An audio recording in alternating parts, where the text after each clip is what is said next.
recordings. See now. So this session of XORG will explain itself, and this is the introduction you get, dear video viewer. Everything else will follow from here. So, which is a really bad introduction, but hopefully, if you're viewing this as a video, you endure over it and get to the topic with us. So, okay, but is everybody fine with transitioning towards topics? I have something to propose, but we can then discuss how do we approach that proposal. And towards this, I could first put into the, and that's probably Jakub, yes. So Jakub is coming in.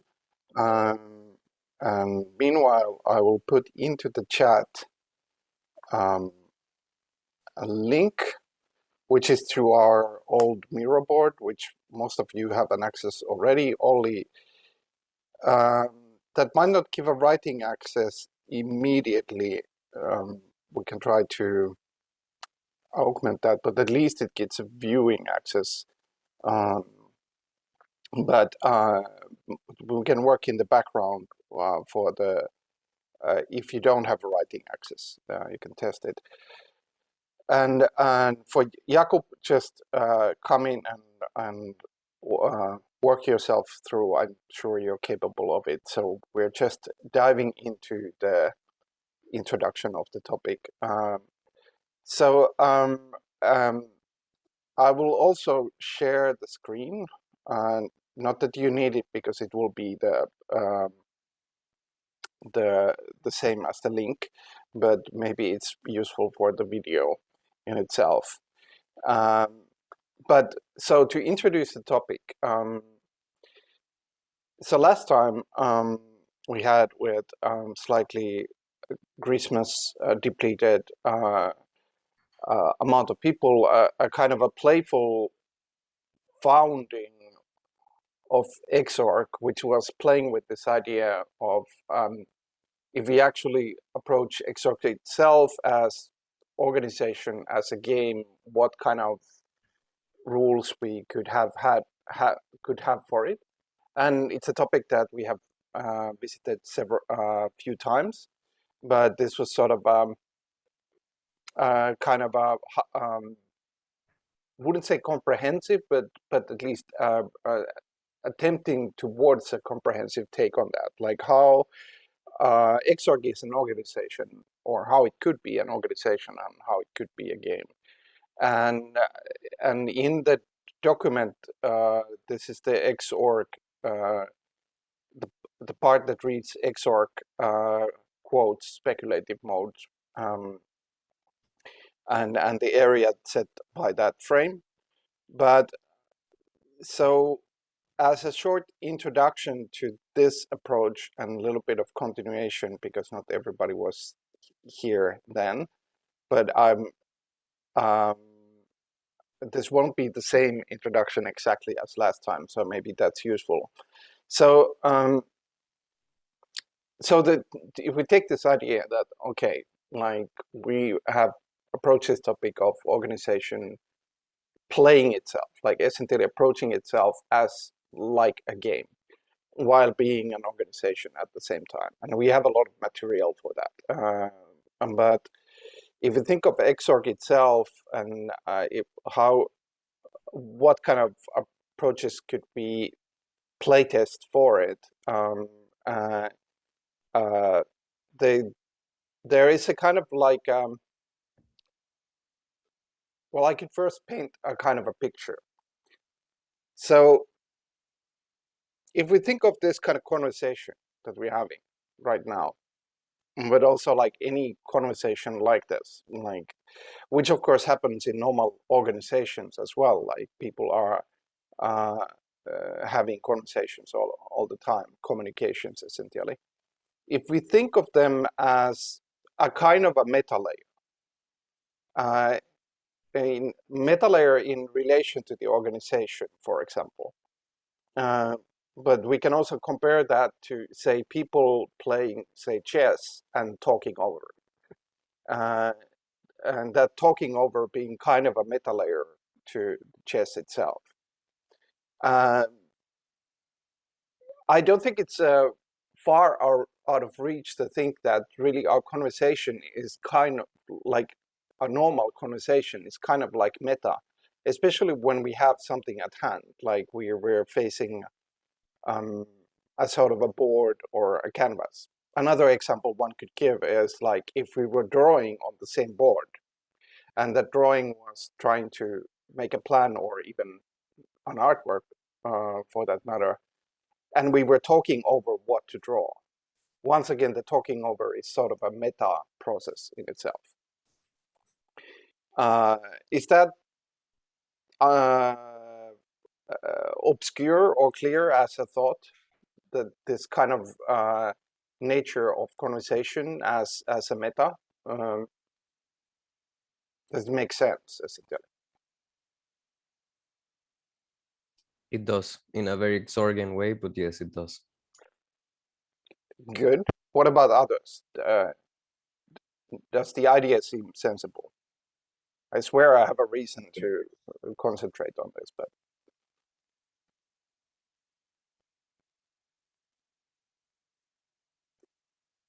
any comments, clarifications, or whatever? Just a clarification for a newbie. Why language is meta and other types of structures not meta? What's the how do you make the difference, and why do you lift language above everything else? Not necessarily language above everything else, but rather the relation of such language being at that point like meta. There could be, of course, other kinds of meta processes. I mean, the whole topic is, of course, a can of worms. What is meta in itself? But like, essentially, like to keep it simple, putting it on the screen and in the structure, there is this idea of modes of being for an organization or a game, and one of them is, of course, the meta. And the very, very simple description for it is it's anything that takes place over another process and commenting or communicating upon it. And that's intentionally kind of simple, because like once you start opening it you can go into many things, but and you kind of have to open a lot of can of worms.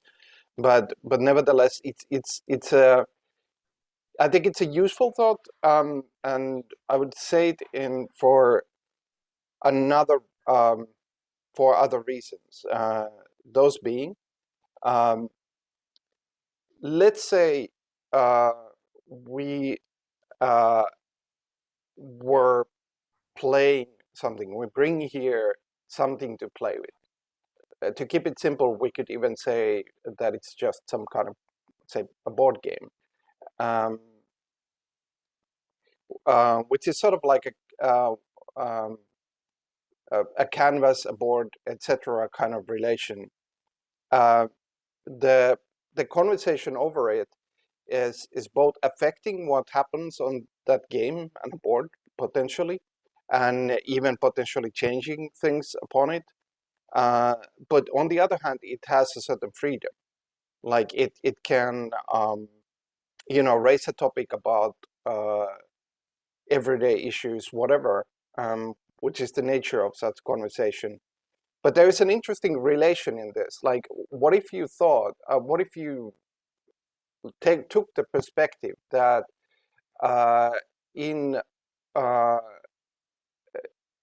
that we could think of this sort of organization or playing the organization, that you always have a possibility to be in this meta layer, which in which you are when you're having a conversation, but you always have a possibility to dive down into some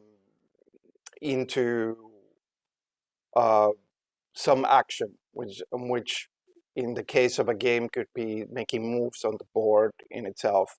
But if, say, that would be a sketchboard, it might be talking over it and then making like, okay, what if we had this? Or let's draw a line from here to here, or let's write this area to take our designs forward.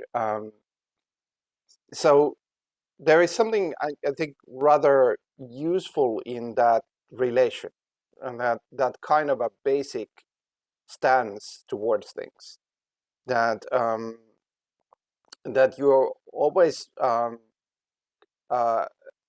of dwelling in a meta mode, and then you're from the meta mode, you're kind of descending down and taking actions, and then you kind of almost like pulling yourself back to the meta mode itself.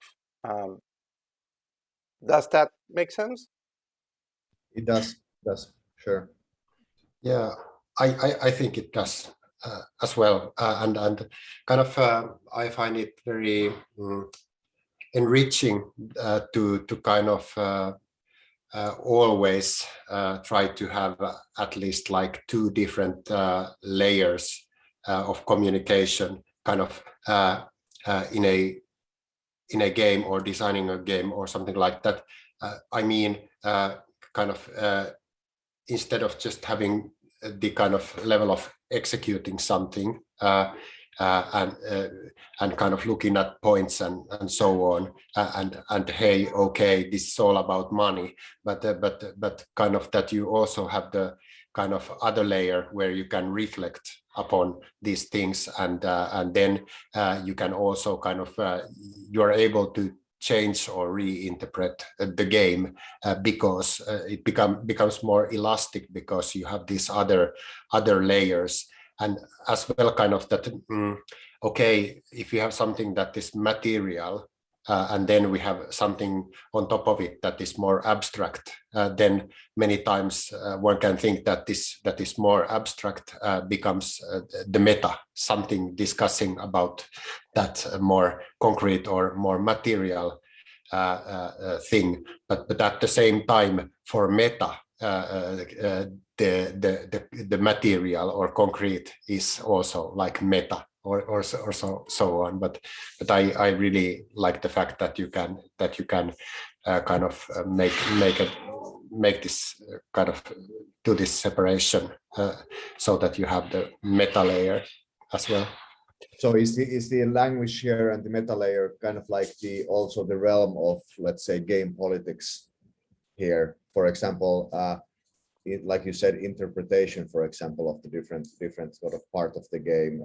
If I remember any gaming experiences correctly, board gaming and such, the arguments about how rules should be interpreted in a certain situation, or sort of deciding if some rules are to be skipped and some rules are to be sort of respected and so forth. Like, is it political? Yeah, sort of. Like, actually, this what you just described is in game terms called metagaming. Even kind of for some decades, like it's a kind of semi-consolidated term, like that there's always kind of metagaming layer, and I think for at least for the design side, there is this understanding that there will always be metagaming. And to connect this to Mikael's comment, like how you described it, Mikael, it's pointing out to, and this is one of the reasons why I'm kind of bringing this up, is that that in a way, like almost this sort of recognizing or highlighting this sort of meta of this process of communicating over something is almost like the consciousness of the process that is at hand. And it's even for like a practical situation of people talking over a thing they're doing is almost like the shared consciousness. Sometimes very awkward one, like whatever can be shared in a conversation, but still a kind of shared consciousness, given that consciousness is always kind of looking at something from a distance. Like it's like classic cases of I I recognize myself looking at this object is considered a kind of example of a consciousness operation of consciousness. So this kind of recognition, this sort of like that there is process and then there is like consciousness, but then there's almost like a pragmatic layer for that consciousness of a process, which is the communication over it, the meta, is I think a useful way to look at things. And I have some, like, I know this is still abstract, but I have some practical consequences that can come from this in Rome, or upcoming, let's say. But or maybe to make one practical example. So last time there was this sort of examples of scenes, very simple scene rules, like essentially minimal, which are in the document in the scenes frame under the XORG frame. And so if we were to think that, okay, there is, for example, this maybe one of the most minimal of them all, this scene or minimal game called query, and that gives you the following moves. There is query and response and then a token. So say we were playing this game, and now this game includes the meta. How the game could play is essentially that we can talk over freely, but we have in our affordance at hand, we have this move that now I make this query question, and we could have a definition more precisely for that move, like what kind of queries or questions to make, and then you have another move when there are these sort of queries, which is response, not necessarily an answer. There is a further move in the version which is token, but we can leave that off for now to not to make this too complicated. But what could happen in this conversation mixed with this game is like is that somebody poses a query, like whatever, like in the form of a question that let's say, what does anybody have an interesting question / query to put as an example? I'm currently bad at making examples. Any kind of question.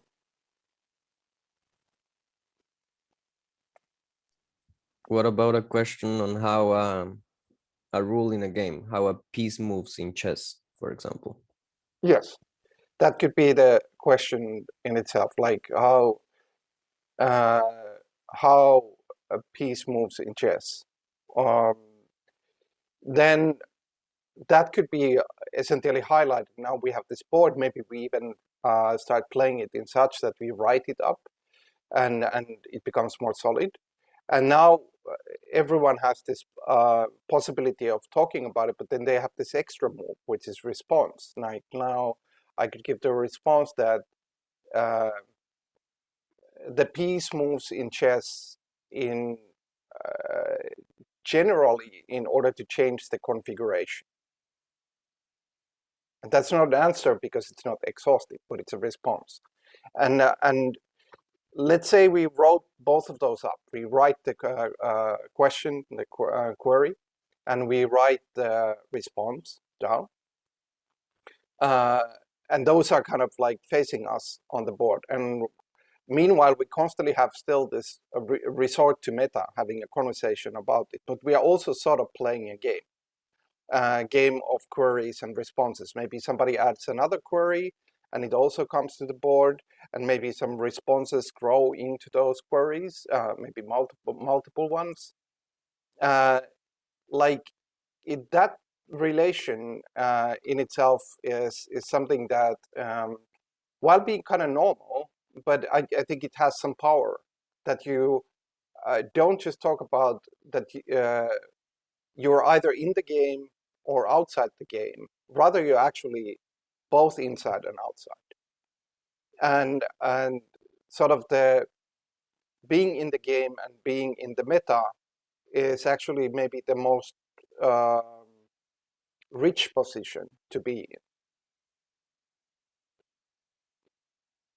if that makes sense. Yeah, I'm thinking of an example, maybe like if we're playing a game and at a moment I'm like, hey Pekko, how does this piece moves? Then you could just explain to me how it moves if the rules are very strict. But if it's a game that has more loose rules, at the moment when I ask this question, the response might change the game itself. Like if I ask you, okay, now that we're doing this make-believe game, where are we? And then with your response, even if the question happens in a meta level, your response will affect the game. Yes, and in a way, like the game is, say this question query response game. It's kind of in the same position as, say, we were inside an organization, and inside that organization we had a drawing board, and we were making a plan for some future project, or how do we approach it. It would be in the same position, like this drawing board, and in a way making anything into that drawing board, like putting some terms in, would be like adding moves to the game itself. So I think there is an overlap between such thinking of the game and such thinking of organization. And this is kind of what I mean by this, like in this, starting from the minimal design, that they're like in, what if you think of these organizational modes?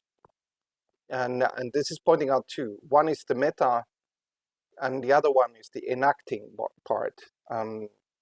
So like enacting, for example, writing down a query or putting a query into the game is enacting.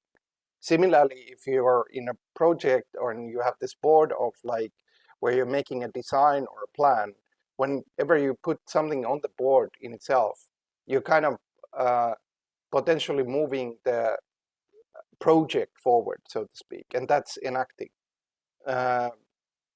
And this kind of mode is the combination of this sort of meta and enacting in itself.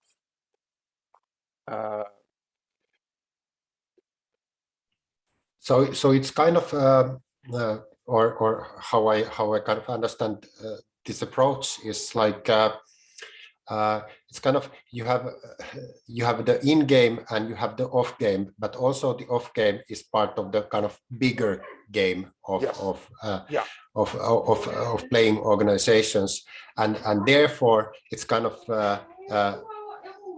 it's also a matter of kind of how you define space, what belongs to the inside and what belongs to the outside. And I find this very interesting because we can really affect on how we define the space. Yeah. So to get one step more concrete, because I've certainly been abstract enough, but so let's say a person arrives to XORG, say this meeting session, which is a kind of a context or a scene in itself also, but nevertheless arrives here, wherever, and whatever that here is. Essentially, they kind of land on a cloud of meta. Like, and let's say somebody proposes, me, anybody, that, okay, now I want to set the scene, and let's say it's this query game, just to keep to the same example and keep this simple. Then it becomes almost like a canvas in front of us. And now this person, in a way, through that canvas, which also brings about or brings with it a set of rules, either express rules or inexpressed rules, but it kind of comes with its own rule-like things, it becomes something that you can start to play with. You could, of course, always change that canvas. Like you could put other rules in front of the meta process, but really the meta wouldn't disappear, and like it would always be there, and it would always be affecting the whatever happens in the process in the game at hand.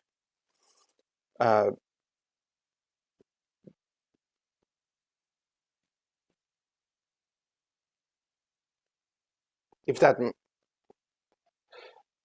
that makes sense. Like I'm still worried that I'm spending too much in the abstract, but I swear there is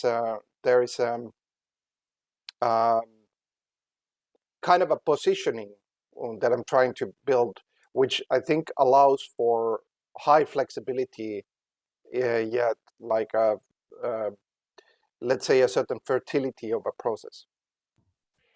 Yeah, just one more kind of idea more, or kind of how I or an kind of image that if a game would be an object, kind of, so as long as you are kind of outside of meta, so kind of inside there, so then you can be used by that object called game.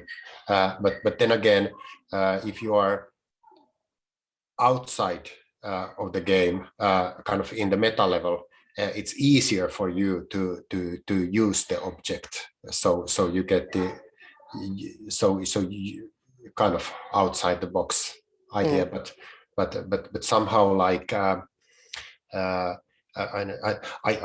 think that in many games that I have been playing, especially those multiplayer online games, the longer you play, the more the kind of initial immersion becomes kind of it doesn't vanish, but it becomes more kind of self-evident, and the more you start to pay attention to meta. But as you said, it's the same thing also when landing on the game and trying to learn what is it all about, and do I really want to play this, and all that. Mm-hmm. And when you play together with other people, you're kind of even more dependent on the meta. Like it's also the, like, do you want a coffee cup, or should we try to finish this faster, or are you bored, should we change the game? Sorry. So all of that is kind of dependent on the existence of this sort of meta, like this shared consciousness or over the game, so to speak.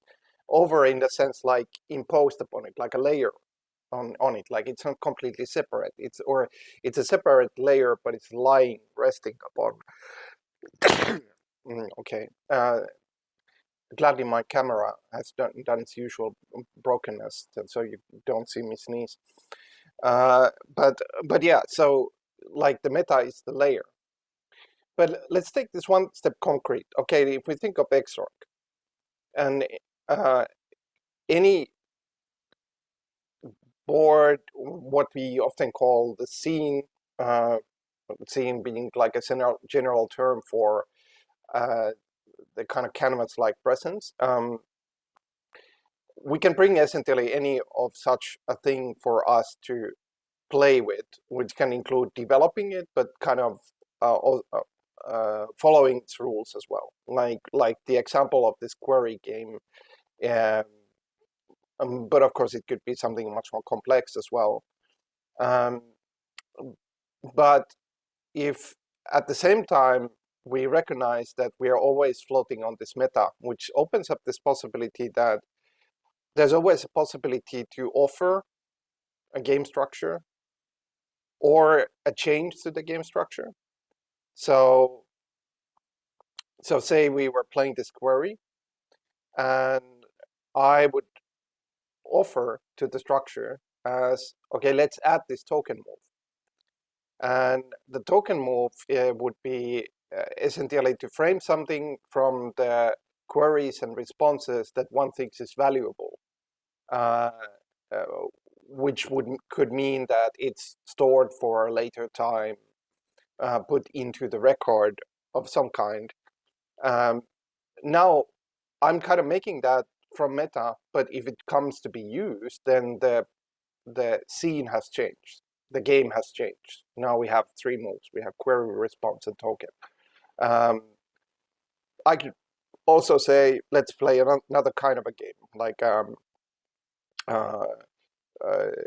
there is, for example, last time we played this interpret game, which was we had on the scene we had like a piece of text, and then we had certain roles we could take, which are rules in itself, the roles, but essentially like I become as a reader the one who thinks about putting things in other words. So when I'm talking about the text, I'm actually trying to think about how to say it in other words. Or I'm the reasoner that that I want to kind of create these logical chains out of the text, like this means this or this means that, and so on. And I can talk still about that text in general meta sense, but I can always take these roles. That would be another kind of a game, another kind of a scene in itself. And where I'm going with this is, what if this is the kind of like let's say like the default mode of XORG, like that there's always a meta cloud. Whenever a new person or any person comes in, they essentially come to this meta. From there, you can always propose a scene that is the thing to play, a game, and then the game becomes its own context, where one can make moves, like for example, in this case of the query game, you could start playing this sort of moves of query and response. But also, if you would propose, say, let's do a document for a project, which for many does not seem like a game, but ultimately it's still setting the rules, it's still setting the scene, so ultimately it functions in the same fashion.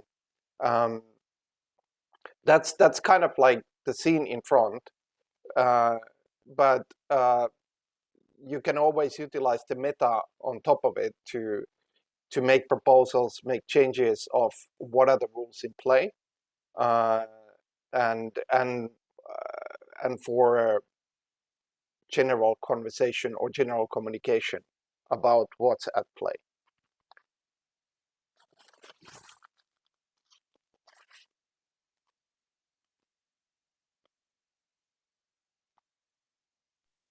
Sounds very, very good. It also, I guess it's how we've usually done it. We've sort of like Yes. stayed pretty much in a meta level, which is very interesting. I'm also having a small revelation in terms of the power of the meta, in the sense that it sort of enjoys of this almost divine capacity to change the game itself, right? Because it Yes. is not written in the rules, it has the power to change the rules themselves.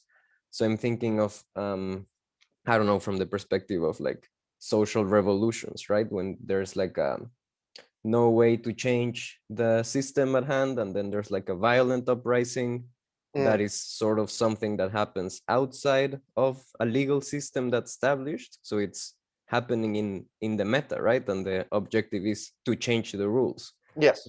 Just sort of like thinking of the power of the meta and how to sort of be conscious of that capacity to change rules, and what does that mean as a default version if the rules are always malleable. No, you're completely right. Like in a way, like this sort of same relation to society structures. whether it's a structure of a cafe or some larger structure like a certain convention or functioning of the law, is kind of, in a way, as a stance towards things, it's kind of empowering that you're always in the meta and you're working with the structure that is in front of you rather than you only being inside the structure itself. Like, and the one reason I'm kind of like dwelling on this point is that this is not the normal way of thinking about games. And I think it might be a mistake. Like, in normal way of thinking about the games is like there's this recognition that there always seems to be a meta game, but it's rarely talked about in the sense that it's actually kind of part of the game's process. You can find it here and there, but not really, like not really as a common practice.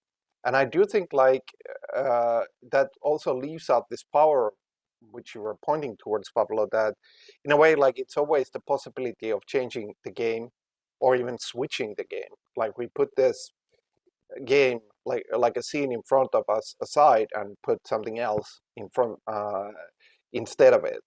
A question, where do you see the meta game ends, or does it end, or is it like just like an open space? Just like thinking about, for example, yes, we have sat around a table to play a game, and we have a conversation about, you know, having a cup of tea, or you know, how to play the game, whether to change the rules or change the game entirely.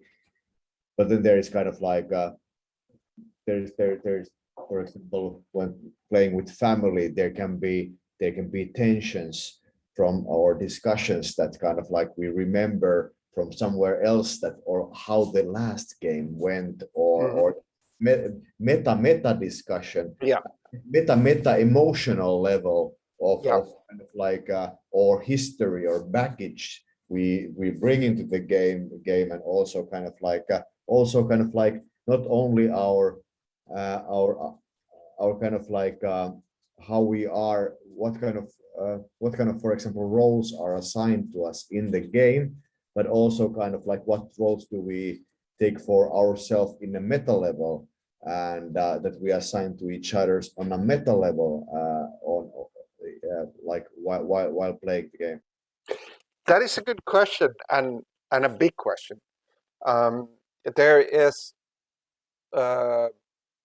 like not to explode it to the size and extent that it would require to approach fully. Just to point a couple of things about, like, isn't it like you could say that the meta doesn't really end? It's almost like the sky turns into space and kind of there's no limit there. But there is a kind of closeness, and something is farther and something is closer to the ground, the scene, the game in front of it. Like you can have a sense of that. But the second thing you pointed out, the meta, this is a phenomenon. I think we've even used it in some XORG sessions that which I've kind of named the meta lift or the meta elevator, that you can always create, like every layer, whether it's a meta or not, you can create a new layer on top of it. And I think my rule of thumb is like, just like you're always able to create a beginning and you're always able to create an end. Like much of art actually kind of depends on this. Like in a way, like if you look at performance art, especially French performance art, one of the key like brushes to make that, especially when it's very close to so-called reality, is to be able to set like, now this begins and now this ends. That just like we're able to set beginnings and ends to anything, and they are in a way creative brushes, you can set a meta to anything. Like you can say, now I'm talking about this, and now you set the meta. Like this thing in front of us, now I start talking about the thing, which of course in this situation is often like, okay, there's this process and we're kind of feeling that we're in the process, but now I step back and start talking about the process.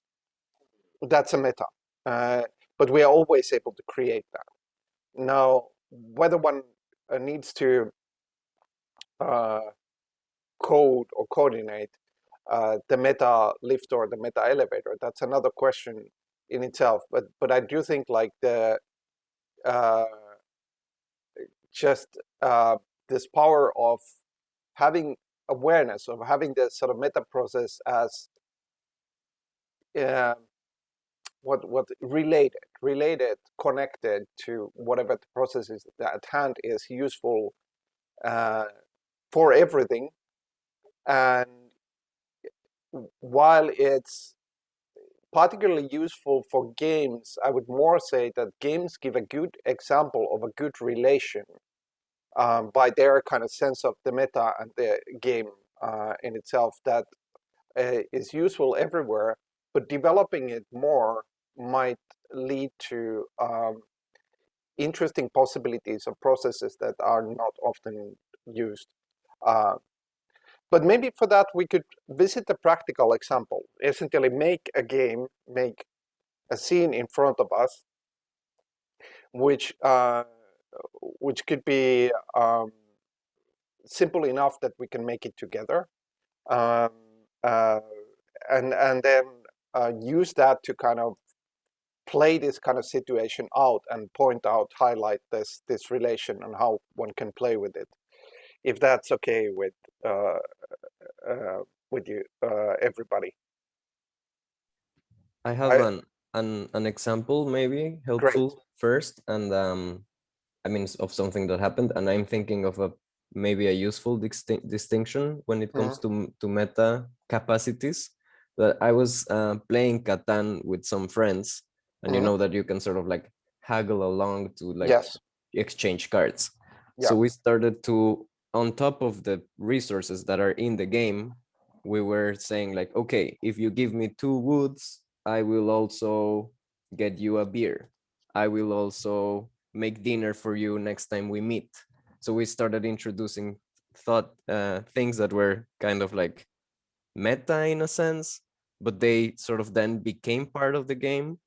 And now we play like that, you know, like we know that's part of the game we play. So there's that meta that extends the game. There's also meta that only describes the game, maybe clarifies something. And there is also meta that changes the game. And I feel that maybe this distinction is useful in some way, like what the meta does to the game. That's a great example for several reasons. One of them is Katan is kind of like one of the key spurring points of the kind of new flowering of board games, like which has continued to this day. Like board games are currently larger, both in terms of economy, but also games published than they have ever been. But some of the flowering like stems from Katan, but it's also interesting to highlight that Katan was one of the first games that really codified the meta. It didn't call it that, but it did that. And this is precisely what you did, in the sense that there is this free-form conversation that says like, I'll give you 3 this if you give me 2 that. And of course, there is some flexibility there already, kind of how it's described in the game, because you could like change the amounts and change what you are offering and so on. But quite quickly, the players can, because there is no, this is already in the meta, this conversation. Like it's kind of part of the game, but then it's in the, because it's in the meta, like there is no really limit of saying, I'll give you 2 wood and 1 beer, like you in your example. And this highlights the point that I think one of the reasons why Katan led to like rather extreme levels of success was that it actually had the meta coded in. And because much of the German board games, not all of them, but they actually include a social layer. Like compared to chess, which you might have conversation, but it's kind of like put more outside of the game. These kind of games were more like playing with including the conversation into the game itself. And of course, a lot of the party games, drawing pictures, answering to weird drawings, whatever it is, have the same quality. It's a kind of overlaying theme on there, and this is all, even though it's not talked about in that manner, it's kind of mixing the meta in, which makes this an interesting example that actually one of the success stories and growth stories of board games comes from this actual starting to play with the meta, as Katan did, which was at that time highly unusual. And I'm thinking also of some games that, yeah, sort of like are able to incorporate some aspects that would normally be meta into the game, and that sort of allows them to extend their universe. I'm specifically thinking of a game called Machinarium by a Czech studio. It's a video game. Maybe Jacob knows it. It's amazing. It's a point and click game, and you have to solve puzzles. But if you get stuck, what you would normally do is Google for the answer, right? But in this game, there's a book inside of the game where you can check the answers for all of the puzzles. And in order to open this book, you have to play an extremely boring game, sort of like it's making you have to pay in boredom to reveal the answer to the game, right? And in that sense, you never leave the game. So in this sort of like acknowledging that that is part of the game, when you are stuck and you need the answer, you will search for it. You acknowledge that, you incorporate that mechanic, and you extend the universe of the game. Yeah, it's a. I know the game also. Like it's an interesting one in itself. And if we take that, I'm still pushing this sort of practical playtesting because I also promised it. I'm feeling the pressure. So I'm writing now into the scenes part, into the right top corner of it, and I started to make this little game.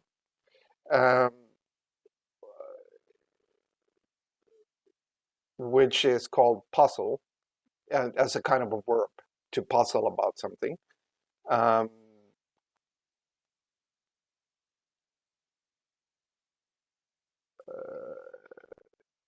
Let's say that it has this move, express a puzzle.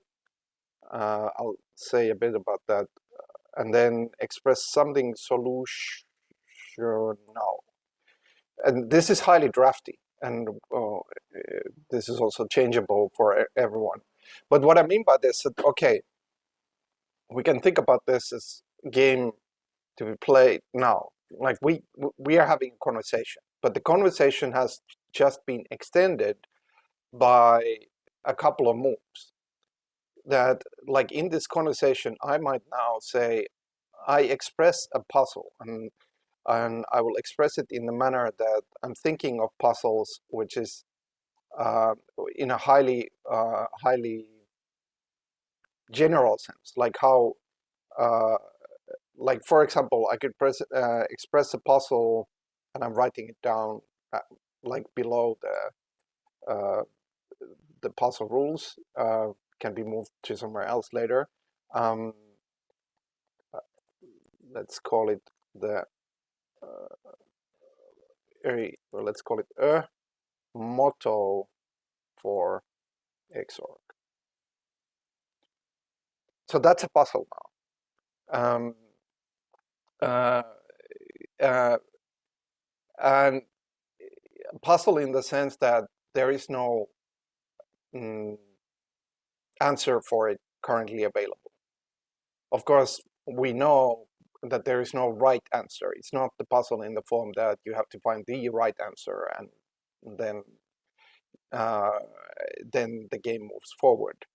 But a thing that does not have a right answer can still be like a puzzle in the sense that if, say, everyone agrees, then that kind of behaves like the right answer, and therefore the puzzle is solved, at least for the time being, in itself. So, but also, like as said earlier, like that this is kind of almost like an extension to our conversation now, that now everybody has the right of this move of expressing a puzzle, and then everybody has the right to uh, uh, to create something or express something solutional towards it. So, for example, I make let's call it sol, something solutional, or SS. That's, yeah, I think we can live with it, even though it has some historical bad connotations, but I think we can overlook those for now. So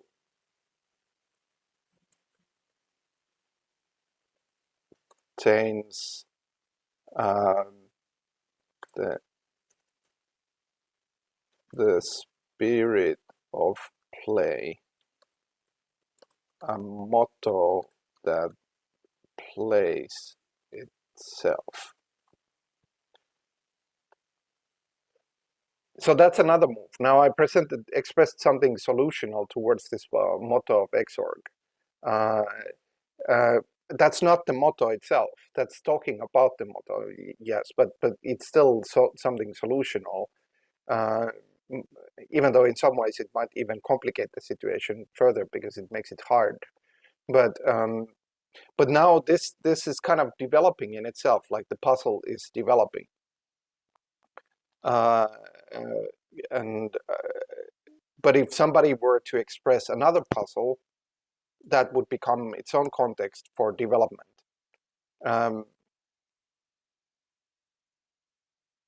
Does this make sense? Do you get the kind of playfulness that I'm trying to express? It's in a way a sort of question response situation. Yes. Yeah. But from a slightly different perspective. But of course, one could add a move here as well, like, and then that could change. But whatever is added to the moves or is kind of expanding the space of communication, this meta communication. The meta still exists, but there's this expansion, this context, the scene of playing this puzzle game. It's kind of like a expanded there. Of course, one could say, but this, of course, exists in the potential of space of conversation, because yes, you could say a puzzle, but at the same time, once you said something as rules and make it into a context, it starts to behave, at least in practice, differently than having this possibility in the endless infinity of the conversational space. So it does change things. And there is something similar to, say, we had a Katan board here now. And then this would be the context, and it would come with moves in themselves. Like if we were all players of Katan, there would be these moves we could do in that board. And that would be similarly a context, an extension of this meta.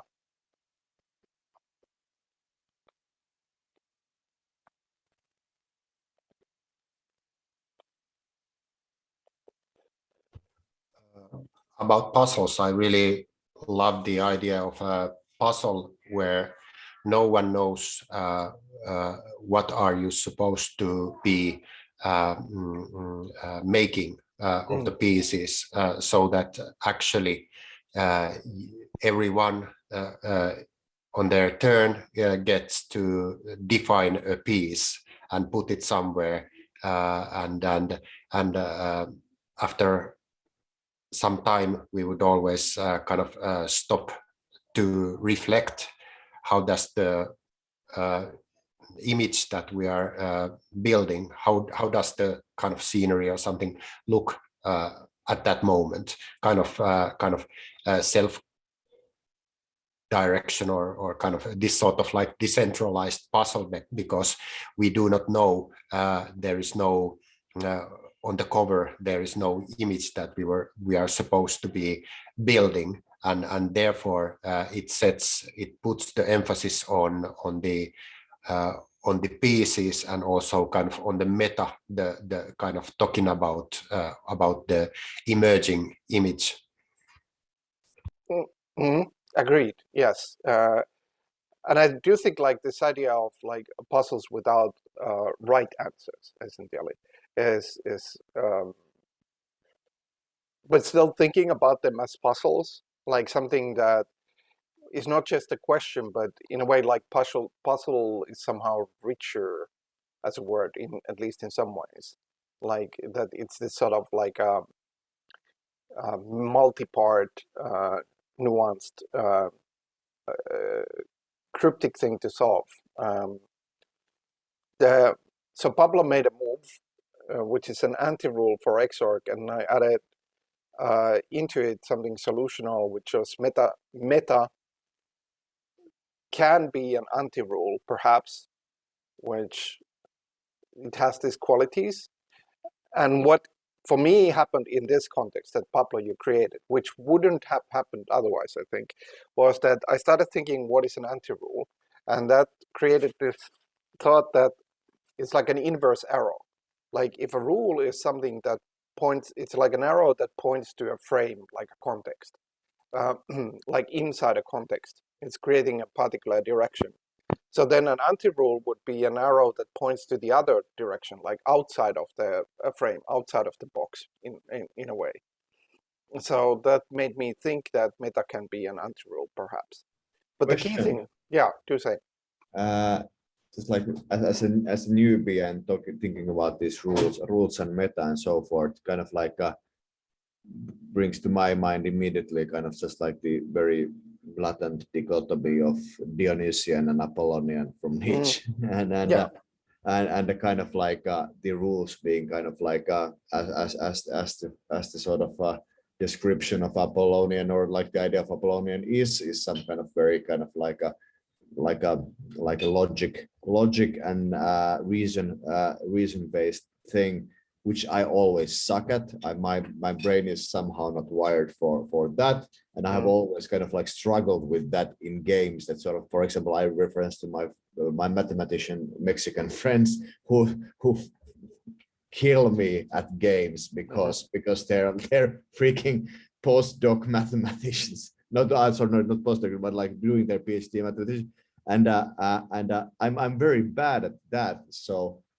kind of like I have wondered what I'm good at then, why I've sort of survived to this day in the world is kind of like that I'm little bit at least good at the meta, or like the Dionysian side of this kind of thing, maybe. So kind of like is it valid? What kind of discussions or what kind of ideas? Because I think you have maybe gone through this dichotomy like many times since now, but sort of am I getting something, or I'm totally lost here? Because this kind of like this like referencing to Pablo earlier on about the kind of like the revolt happens in meta. So if the revolt happens in meta, that's very Dionysian thing, right? That's kind of like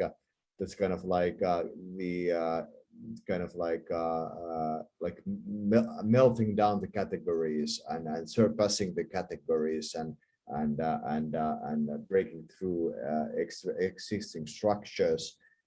That's meta, right? So just like random. No, I think you're onto something. Like the Dionysian Apollonian, like it's also a structure that exists in, like it's like a dyadic structure, like monad dyad, and that dyadic structure has some relatives. Like, for example, the dyad of game and play is sort of close to Dionysian Apollonian. It's not exactly the same, but it has this sort of similar quality of pairing. Like if there is game, there is play, and the play kind of like the changes the state of the game itself. But it's also not quite the same, because often the play is almost like a local earthquake or local messing of things, that it doesn't go outside of the game. But it still like has this sort of like the play is the Dionysian quality to the rigorousness and Apollonianity of the rules.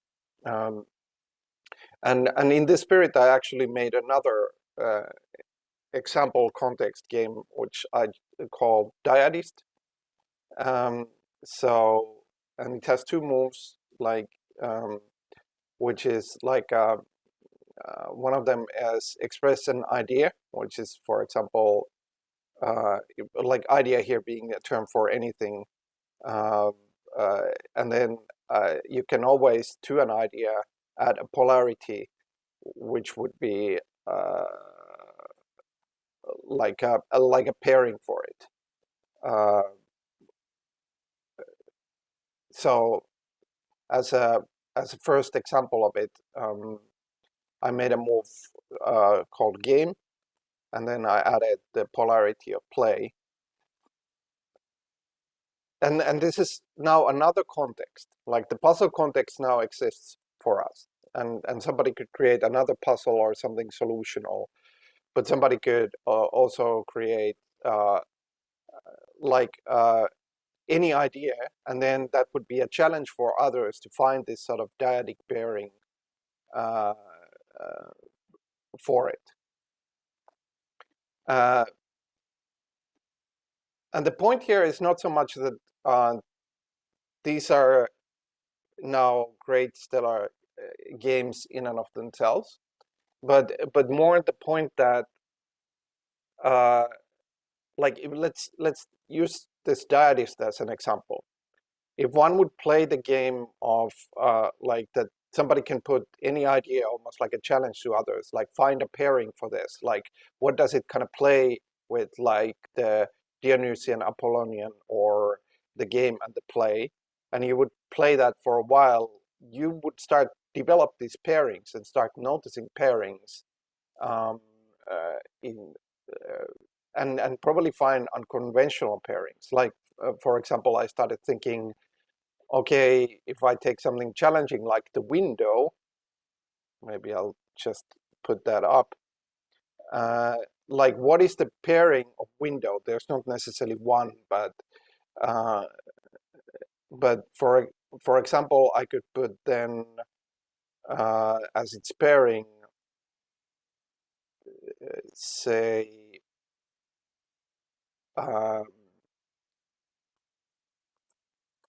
the eyes, or even as an alternate polarity, light,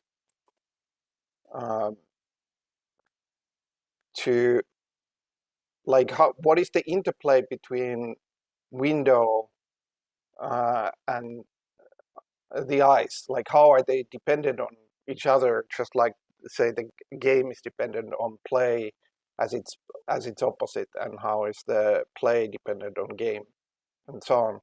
So it makes me think in a different manner.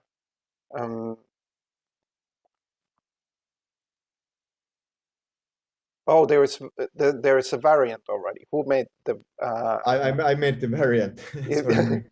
I kind of like thought about like making it that as a variant where you kind of like burn the blatant or polarity immediately, kind of like you made it unavailable. So kind of like, for example, you take sort of you take the dark, and then you light is kind of like the blatant or some a blatant polarity of that, and then you kind of like burn it, you cannot use it, and then kind of like you pave the way to a more creative variety, or kind of like let's say, for example, a very kind of like contested and conservative binary of a man and a woman, then you kind of like say man, and then you say a woman, and you burn the woman as a sort of a polarity to man, and then you have to kind of like, okay, what's the kind of like non-banal or blatant polarity of a man?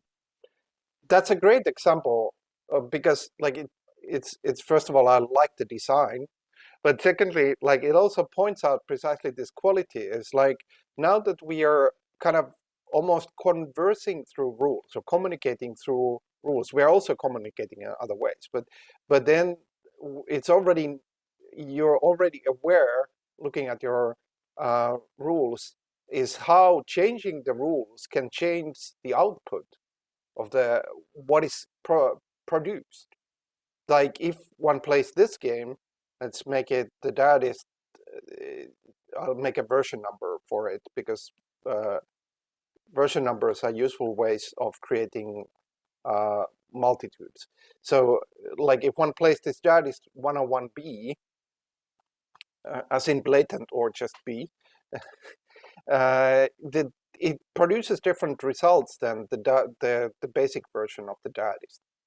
And one thing that comes to my mind here is for many years I worked as a let's say consultant and sort of at many years also as a kind of like a sort of a creative for an ad agency or like marketing agency, and then there to kind of like for a creative the whole setup is created like this. So you get rules, you get a brief, from client, which includes like what needs to happen, when and where, who to, and so there it can be a varied set, and it's kind of like open set, and it can be very sort of the ways to brief things are very different, and how it's briefed obviously in a very clear and dramatic way affects the outcome or outcome of the kind of like the play that happens based on the rules, or the creative play that happens based on the rules.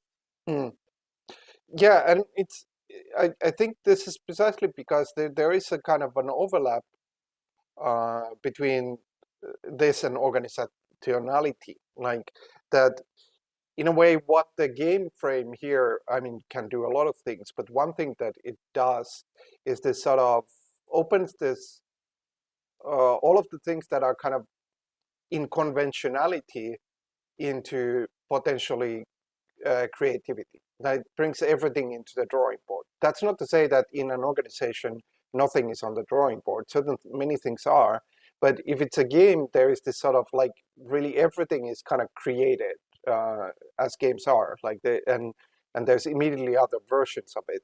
So it can start to address any area as like, what if we do this differently? Which I think also your dad is B is a good example. Like it's because it creates different things, but it's also like this pointing out that all of these things are thinking about what are they producing, what are they generating, and how the rules are kind of a channel that kind of pushes the generation into a different direction. But then if you change the channels, then you're always changing the generation as well, which is then a way to potentially find interesting ways of generation or interesting outcomes by creating channels that push you more often than not into interesting outcomes.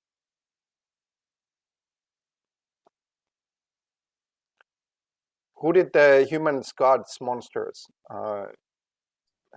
That was me. Yeah, that's a play on this. So, like, I'm But, also do I say made a short variation there, sort of just like just an example. Sort of you can put it even tighter, kind of like you can have express another polarity that can be put in a box, placed in a box. So it's can you put a monster in a box? Yes, if it's a small monster. Yeah, small one, exactly. yeah. And of course, this would also depend on how people understand a box. Like maybe they play with what is the meaning of the box in itself. But generally, like this is kind of like underlining or highlighting a certain state. Like said, we could be playing Katan here, or we could be playing a certain role-playing scene. But we could address that role-playing as like, okay, let's change the rules of how are we role-playing, and let's change them to make this role-playing thing produce different things. But let's also look at the role-playing in this manner that the meta always exists, and meta can come and make changes, or meta can talk over the role-playing game, or meta can come and switch the game to something else. And it's not really different from this. Like it's, while these work as examples, they are at the same time actually kind of trying to describe or illustrate a general state of play, where the meta is part of the play itself. What I find very interesting here is that, first of all, I remember the classic lesson for writers. Was it by William Faulkner that you must, after you have written the kind of first version of your text, you must always kill your darlings, and it feels as if, let's say, this dyadic kind of pairs, they are the darlings that must be killed, so they are kind of productive, but they will lead into something more diverse, but so they are generative assets in a way. What I find very interesting is that, okay, let's take for instance, let's take humans, gods, and monsters. Now let's take, okay, we have that, then let's make a sub thread about monsters only.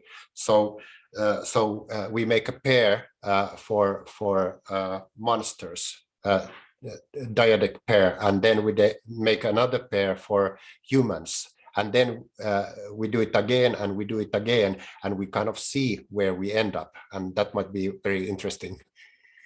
Mm-hmm.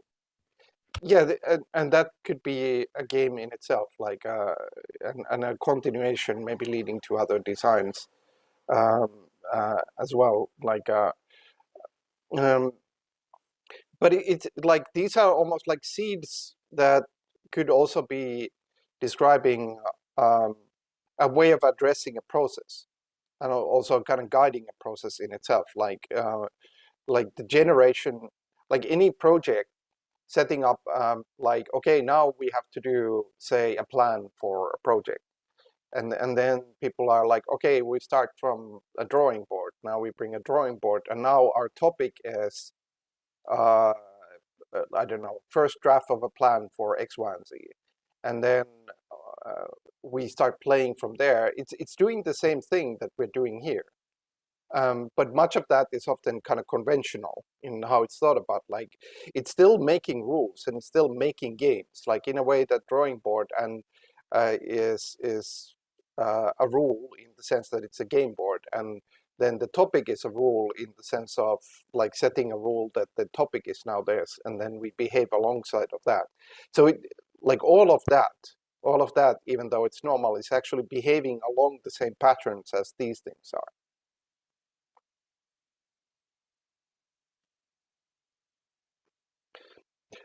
I made anti-monsters, but then I thought, like, anti-monster doesn't necessarily fit to a box, but then the box was disappeared, so I thought it's fine, because I thought that the idea of an anti-monster is interesting, which is once again an idea I would have never thought without this dyadic version B existing, and then me making this move upon it. I guess I also totally broke the rule because a meta monster can not definitely fit on a box. Yes, like I'm writing the box version now on the C there, so we have the box version because it's important. Yes, like it creates different outcomes, certainly, yes, like, because then you have to think of the box. It's actually interesting, as I kind of played the version still thinking of the box, but then noticed that it disappeared from the B, and then was fine with my anti-monsters, is that what I noticed that when you have to kind of burn out the blatant answer, and then you come to the more unconventional answer, the unconventional answers are harder to fit in a box by average, which is a quality I think is part of this game in itself.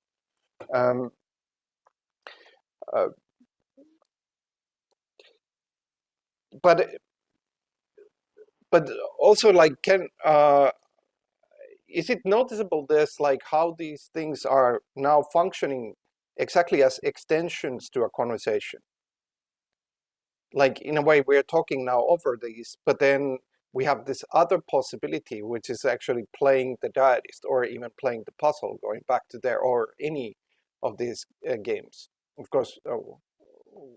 And in a way, there is another generational context by these rules, or other generational contexts by these rules.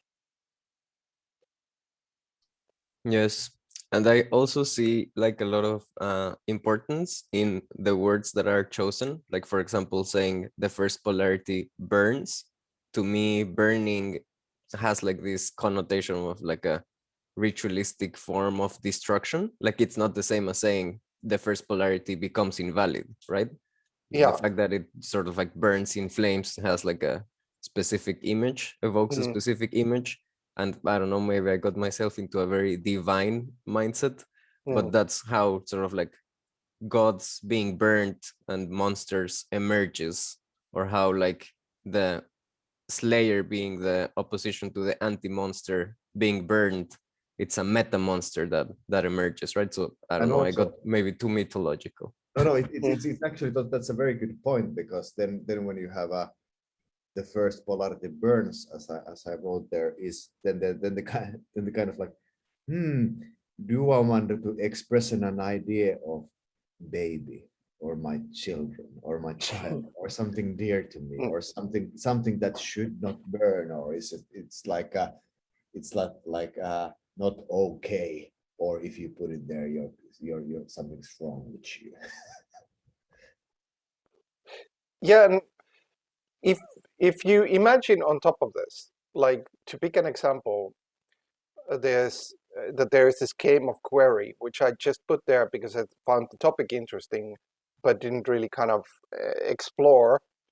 But I put it also to highlight that there's this possibility of, what if one starts to create rules for query or question in the interest of creating other forms that kind of start from the convention of what a question is, which is this rough, loosely described sense, but still a kind of almost like a conventional rule-like sense of, when there is a question, there should be an answer.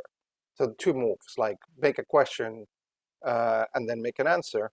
But you start making different games out of it, like for example, if there would be like a definition of rather than having an answer, there's a response, but then there is a description that the response is not necessarily an answer, but a contribution to the question.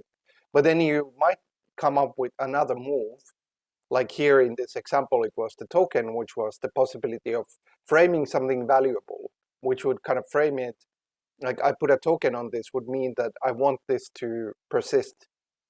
Like, from these questions and responses to them, there's something that I frame, like I put certain part of the text into a frame to kind of propose persistence to it. That's one way to play with the idea of question, but there would be many others that you could create by these rules. But the key thing, what they could do, is to start to change our relation of how we can utilize the whole area of making questions and answering them and creating new forms out of it. Different behaviors that would still tap into this very primal communicative power, but create different outcomes from it.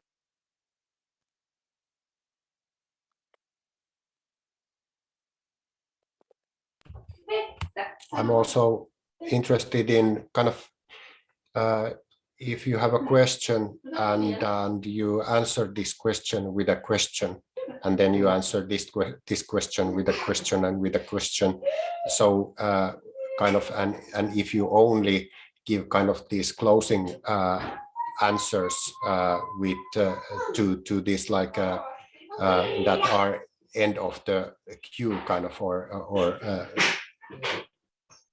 farther away from the original question, will you get some semantic or metaphorical power for it, kind of leaving something unanswered and finding interesting relations between different answers? Yeah, that would be a direction to potentially explore, which could once again create a different kind of use case for a question.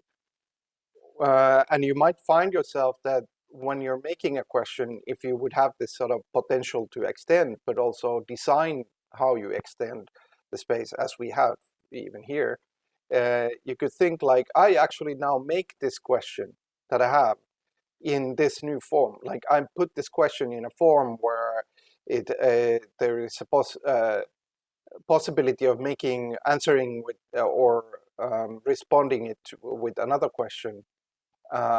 Because I'm interested in how the question itself forms itself. So that kind of gives you more tailoring in terms of your choice of process than just making a question. It essentially kind of extends the communication into a design space.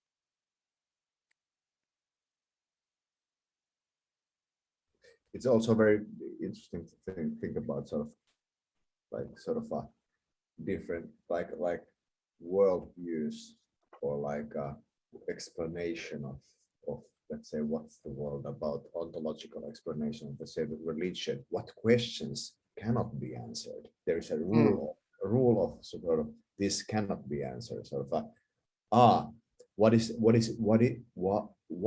the true nature of God? Well, that cannot be answered. And if you're in sort of, I don't know, Middle Ages in the 16th century, and you're the wrong person trying to answer that question, you burn. Yeah, yes. And you could think of different variants of this, like there is now this sort of game of questions that is questions that cannot be answered, and there's only the move of the question and the move of contribution, that you can still contribute to a question. I mean, doesn't have to be like this, but just as an example. And the contribution is like you're contributing something under the question, but it's not an answer. The answer is not a legal or valid move in the game. And what kind of processes that creates. And in the normal communication, okay, we can say, okay, I'm saying this question, but now I'm saying also that there is no answer for it. And we do these kind of things to a certain extent, but it's in a way stronger if you create this sort of game to play where you could kind of like start to put in questions that are not to be answered and playing them in some manner, because it also makes you think of what questions are, first of all, things that one does not want to be answered, and then even if they're not answers, what kind of processes you could have for them, even if they are not to be answered. And this was kind of my first step, was this concept of contribution in the relation to the question, as a way to create a rule for producing something for it, which is not trying to be an answer, which is then a new communicative form again. And then sort of this brings to mind kind of situations where kind of like you limit the information. So some players get some information, some people do not get some information, or kind of like this question can sort of the answer to this question is only revealed to sort of players who reach something or gain something. That reminds me of, let's say, an Orthodox Christian church where you or like many churches where you kind of like when you get to the holiest, you get to the kind of like the back area of the the altar of the church only if you're sort of anointed priest, and sort of a past certain level of spiritual competence. Yeah, yeah. And in this sense, it's really interesting how this. I mean, it is pointing out how, like all of these things, even these small games have like larger cultural reflections. Like, and well, it's partly also because like you could call anything from religion to the system of law or governance as an organization in the widest sense. So these same tendencies are present in them as well. But but that also means that these kind of approaches that kind of like start from games but look towards organizations, let's put it that way, have reflections upon how to operate with society, but also how to play with society as well, and also how to see what society does already as play. Maybe play that has been conventionalized to the point that it's bony, it doesn't move, that it's played in a way that it almost like forgets that it can play and that it could do something else, but still the possibility of playing with them, the possibility of in a religious ritual to do something else than what you're expected to is always there. Yeah, sorry. Yeah.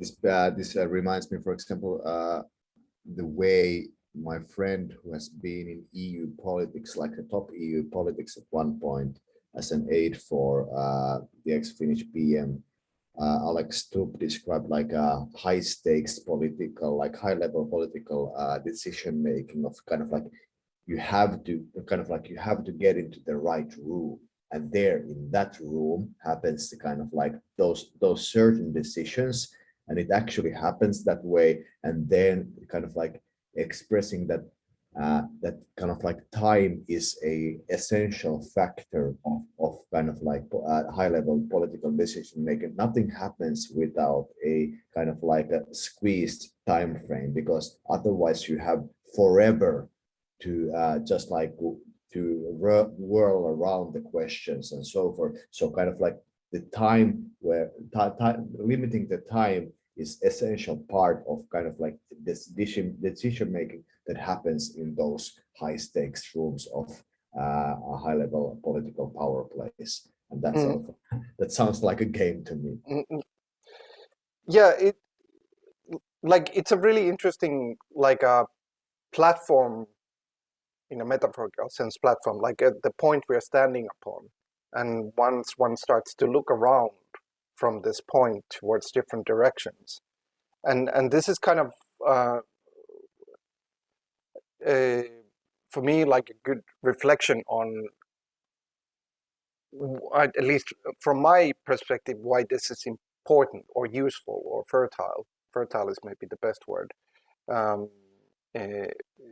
So it's so in this sense, like while this has kind of started from abstract and really trying to kind of underline again, so the kind of almost like a form of relation, like, but I do think it's important because I think having this kind of relation to things is the key thing. Like once you have the relation, then this kind of possibilities start to open up from that relation. That sort of sense of like you're always kind of in the meta, or always out, kind of in outside, reaching in. And then secondly, that in relation to games and how the games are kind of forming communication, but also forming channelings, contourings for processing, generating, production, essentially. And when all of those are put together, there's this interesting position. And like the best example to underline this interesting or fertile position is maybe this sort of like, for example, this question and starting to develop the idea of a question or the engine of what a question is by making different games for it and use that to expand actually what we get out of questions, which is such a powerful part of human culture. But suddenly there is a possibility of expanding its range by creating different branches out of it, not just having the concept, but actually having systems for it. And that is just an example because it's true for everything. It's not just questions, but it's a good example perhaps in the sense of how central the position of the question is for the culture itself. Quick comment, when comparing to these other topics, pursuit, interpret, and puzzle, it really like this query kind of seems as a kind of act of mapping in a sense. Everything you can kind of mine from there by questions, you can becomes material, and it kind of seems that it becomes both material for the kind of game and the meta game, because it is put on the table, so to say, and in kind of in this map you can then do more like time related or kind of set thresholds or something like that by these acts of like pursuit and interpretation and kind of designing puzzles and so on. Yeah, and I like, for me, the kind of crystallization to also kind of bring the possibility of closure, to not to run the session too long, is like for me, what I'm proposing that a person coming to XORG would be tried to be brought into this position, this kind of relation. And then whatever is at the table as a game, like now we had this sort of communicative games, but just as a completely different example, let's say we have an image and then somebody sets the scene there that now this image is like a tarot card. And then the rules are about explaining how it is a tarot card. And for example, they could be like, give it the title, explain an area, frame it.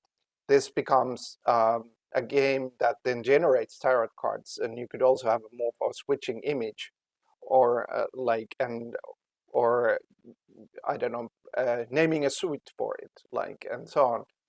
That would be rather quite different in some ways, but following the same pattern, following the same relation, and of course it can be any other game as well. Like, just to bring that example to underline this. How this applies into many contexts. But one thing that comes to my mind is the saying of kind of like you come in for something and you stay in for something else, you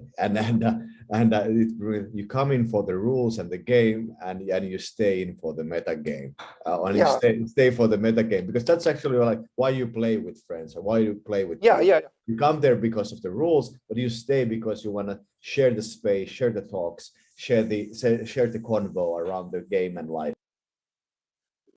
Yeah, very much so. And this kind of rounds me back to where you started with your introduction, the example of cyberpunk, and kind of reading it and being fascinated by it. And it's like, when you look at role-playing games, the same pattern you just described kind of happens.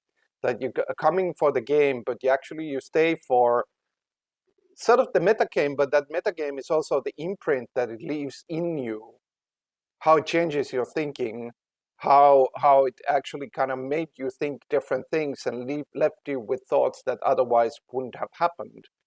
And here that same applies, with maybe even the extension of like how it might leave you with the structure that you can then start to use.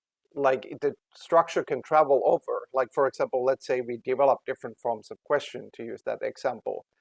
And then what travels over, that you take that form elsewhere, and you say somewhere that, hey, now we have these questions that we want to process. Here's a model I find interesting, and I played with it, and I know it produces these kind of forms or pushes these kind of directions. So you can also take these kind of things.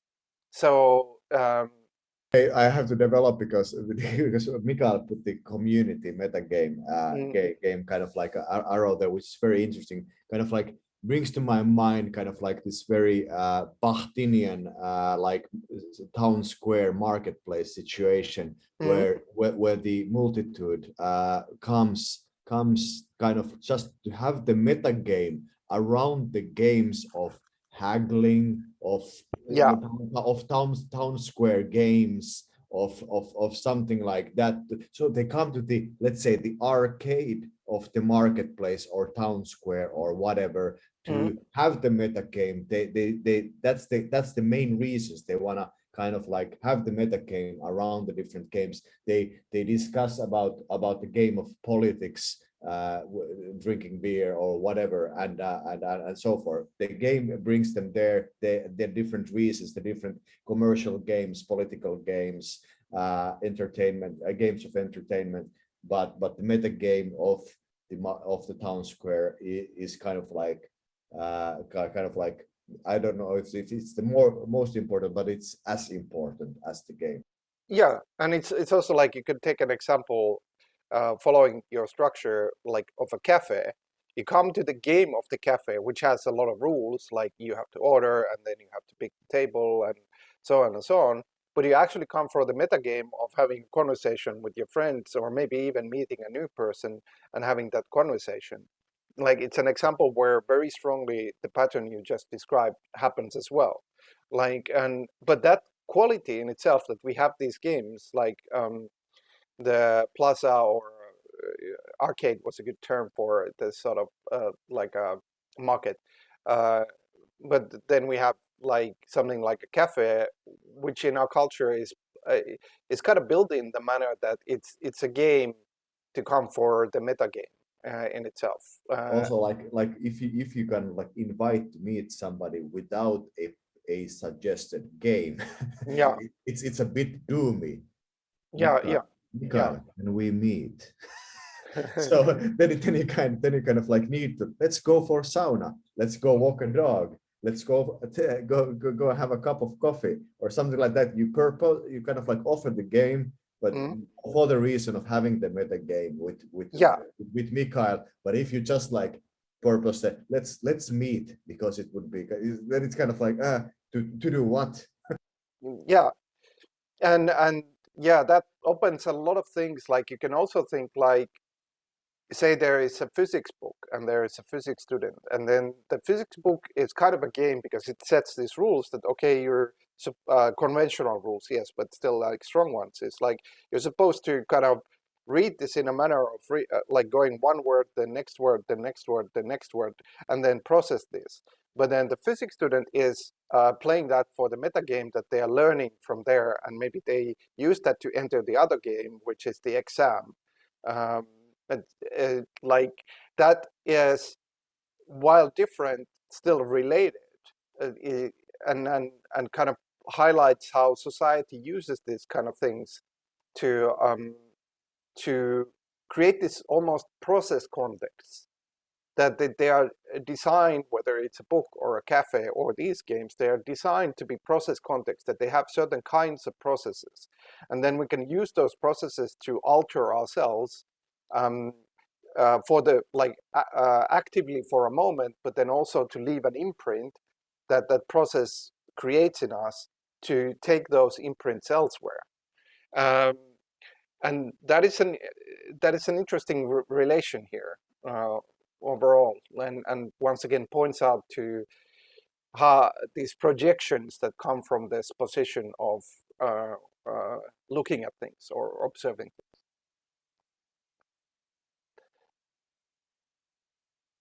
I'm happy that I came here today because I'm already kind of like my mind is.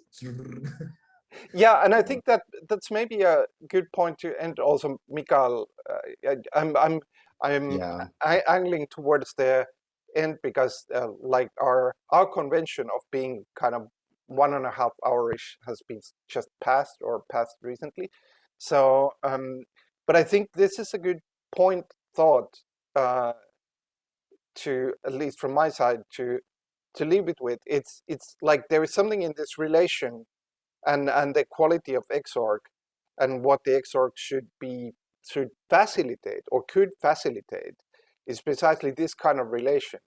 And then it also points out a relation to its creations, that when it creates something, it can look towards these things in this kind of relation. Like, I think these are, even though they're small and experimental, these are already examples of this, like these things that we created today, that they are kind of the seeds of a difference in a process. And I do think that's something that is maybe something to highlight towards XORG and what it does. But that's something maybe to think about for next time. But any comments on that or anything, the session at all, now that we're nearing the end of it? Super nice session. Also, I think a very good example of a XORG session for Olli. So I think that's useful. I made some diagrams on top. This last conversation created an image in my head. Maybe it becomes useful to distinguish between the supra meta and the infra meta, sort of like the rules and the community. I feel they have like a different tone in how they affect the game. So maybe this we can discuss on the next session. Yeah. But yeah, really, really nice.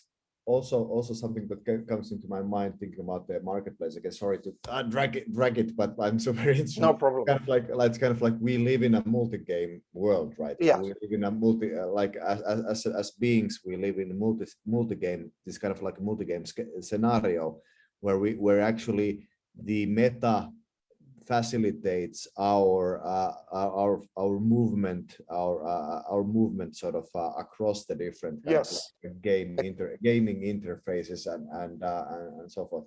Exactly. Yes.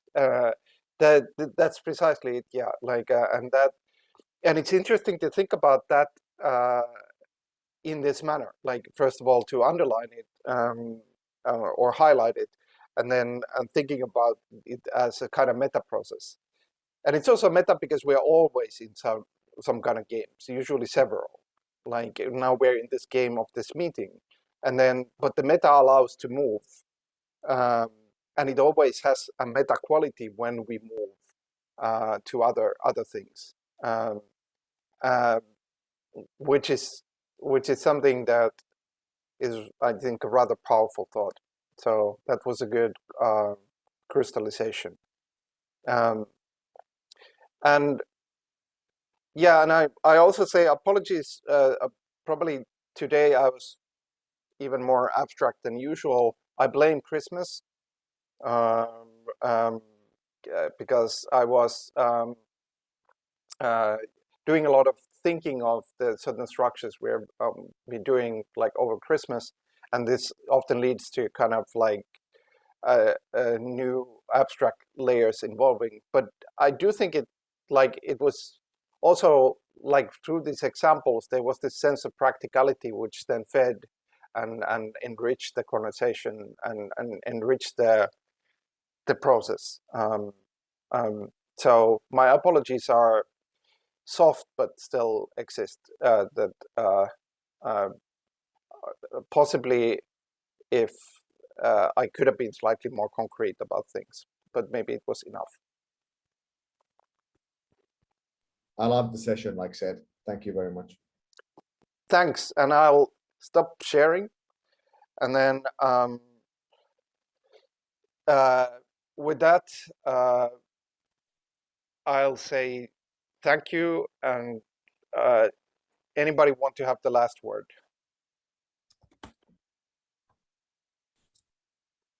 The last word was silence. Goodbye. Goodbye. Bye bye. Until next time. Bye. Bye.